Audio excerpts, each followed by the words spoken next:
কথা একটা কাক চোখেও টের পাবে না আমার আমি বুঝাবো তবে আমি কখনো কেউ লোকে ছাগল মারি না অজগরের মতো আস্ত গিলে খায়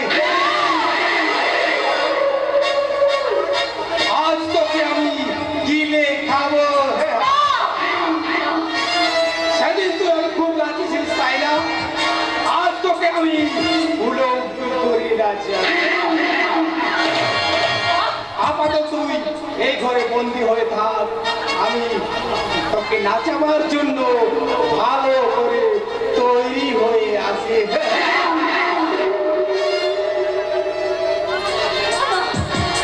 যেমন করে হোক আমাকে এখান থেকে পালাতে হবে কিন্তু কিভাবে এখান থেকে পালাবো কেউ কি নেই আমার এই অসহায়তার খবর কি আমার শক্তিমানের কাছে পৌঁছে দিতে পারে কেউ কি নেই আমি তোমাকে শক্তিমানের কাছে পৌঁছে দিতে না পারলেও আমি তোমার ত্রাতা হয়ে এসেছি দিদি কে তুমি আমি ওই শয়তান ভুজঙ্গনাথের সৎবোন হ্যাঁ ওই অমানুষটার সাথে থেকে আমি অনেক পাপ করেছি দিদি তাই তো আজ আমি সেই পাপের প্রায়শ্চিত্ত করতে তুমি কালো কাপড়টা দিয়ে নিজেকে ডেকে এখান থেকে চলে যাও কিন্তু ওই শয়তানটা যদি তোমার কোনো ক্ষতি করে দেয় কি আর ক্ষতি করবে দিদি খুব জোর হলে আমাকে মেরে ফেলবে আমার বেঁচে থাকার থেকে তোমার বেঁচে থাকার বেশি প্রয়োজন দিদি তাই যাও এই কালো থেকে তুমি নিজেকে রক্ষা করে রাখতে চলতে চলে যাও বেশ তবে তাই হোক আমি এখান থেকে চলে যাচ্ছি তবে ঈশ্বরের কাছে প্রার্থনা করি তিনি যেন তোমাকে রক্ষা করে বোন তিনি যেন তোমাকে রক্ষা করে বিদায়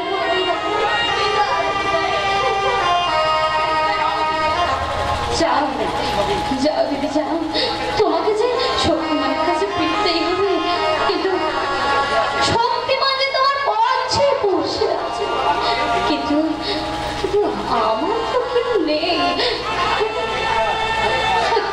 সত্যি আজ আমি বড় একা কেন সুন্দরী আমি তো আছি আমি সারা তোমার সাথে আমি পাশে থাকবো এবার কলা বসেছি দাঁড়িয়ে আছি লজ্জা পাচ্ছি এসো কাছে এসো আমি আমার পরশ দিয়ে আমি সব লজ্জা ভেঙে দেবো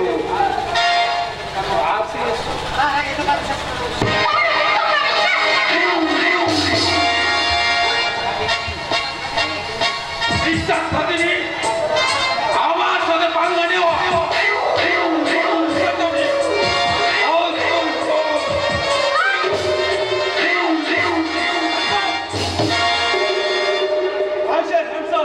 নইলে আমি পুলিশ আনতে বাধ্য হবো সেটা কি হলো রে বল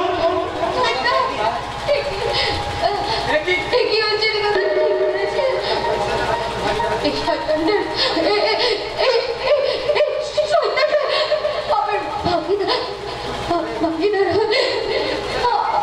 আমি উপযুক্ত শাস্তি পেয়েছি কিন্তু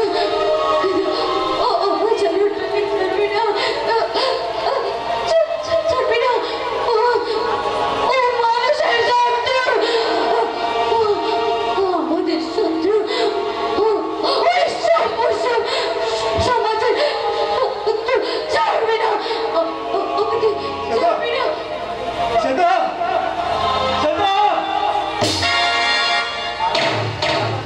আবার তুই ক্ষমা করে দে ভাই আমি দাদা হয়ে তোর কাছে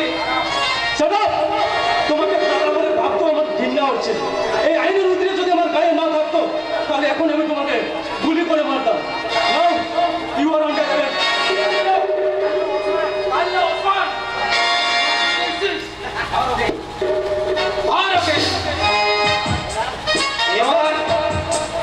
এবার তো কেউ আসিয়া হয়েছে। দাদা শোনো, আমি কেন দাদা নয়, আমি ভুজঙ্গ মানে সাপ। তবে আমি কখনো কেউটের মতো ছবল মারি না, অজগরের মতো আস্ত গিলে খায়।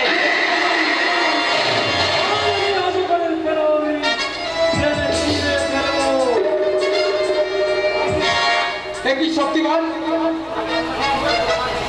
আমি তোমাকে 3 দিন করে মারতে চেয়েছিলাম, কিন্তু নিজের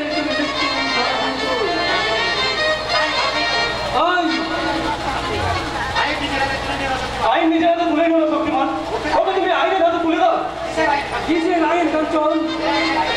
যে আইনের প্রতি স্ত্রী সম্মান রক্ষা করতে পারে না,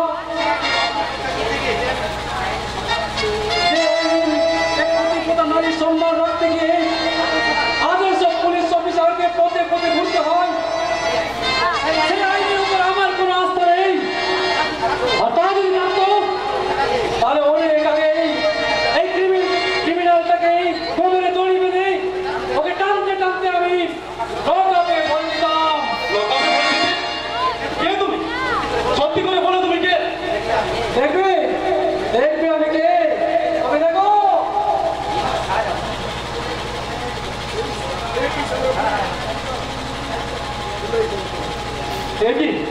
স্যার আপনি শক্তিমানের আড়ালে ইন্সপেক্টর বিবেক রায়।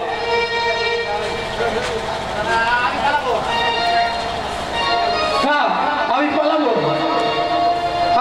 আমি এই পথে পালাবো। আমি বিবেক রায়, সত্যবান রায়ের বড় ছেলে। এতদিন হিজড়ে অফিসার থেকে তোমার সাথে মিশে তোমার সমস্ত চালবাজি আমি জেনে যেতাম।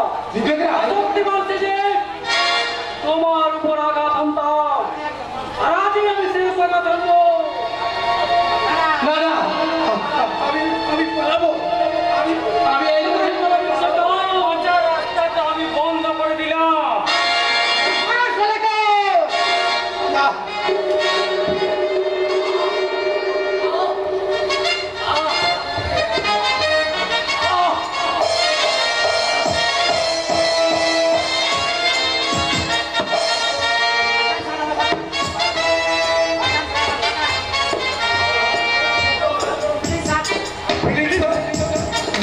আমাকে বাঁচিয়ে দিন। প্লিজ স্যার, ওকে আইনের হাতে তুলে দিন। না কাঞ্চন না, এই দেশের আইনের ওপর অনুরোধের সেবা করার জন্য, তাদের সুরক্ষা দেওয়ার জন্য ওকে আইনের হাতে তুলে দিলে ও ঠিক আইনের ভাগ করে বেরিয়ে আসবে। তাই তো আমার মায়ের খুনে সভ্য সমাজের এই বিষাক্ত কীটকে আমি এখানে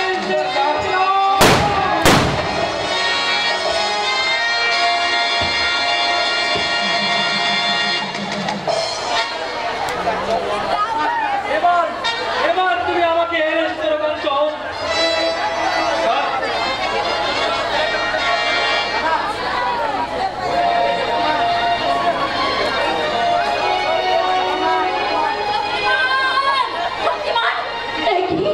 শক্তিমান, তোমার হাতে হ্যান্ডকাপ কেন? তোমার হাতে হ্যান্ডকাপ কেন?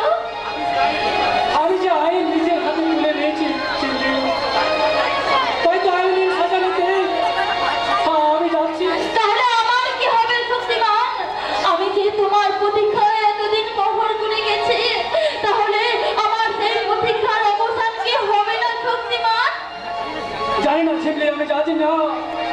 আইন যদি আমাকে কারাবাসের সাজা দেয় তাহলে হয়তো আমি তোমার কাছে ফিরবো, আর যদি ফাঁসির সাজা দেয় তাহলে মৃত্যুর উপরে আমি তোমার জন্য প্রহর গুনবো।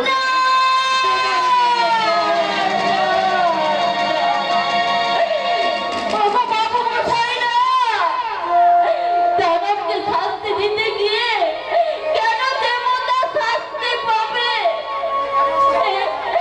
তোমাদের কেমন বিচার? এই সমাজ যদি পাপের বিনাশকারীকে শাস্তি দেয়,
নমস্কার। নমস্কার।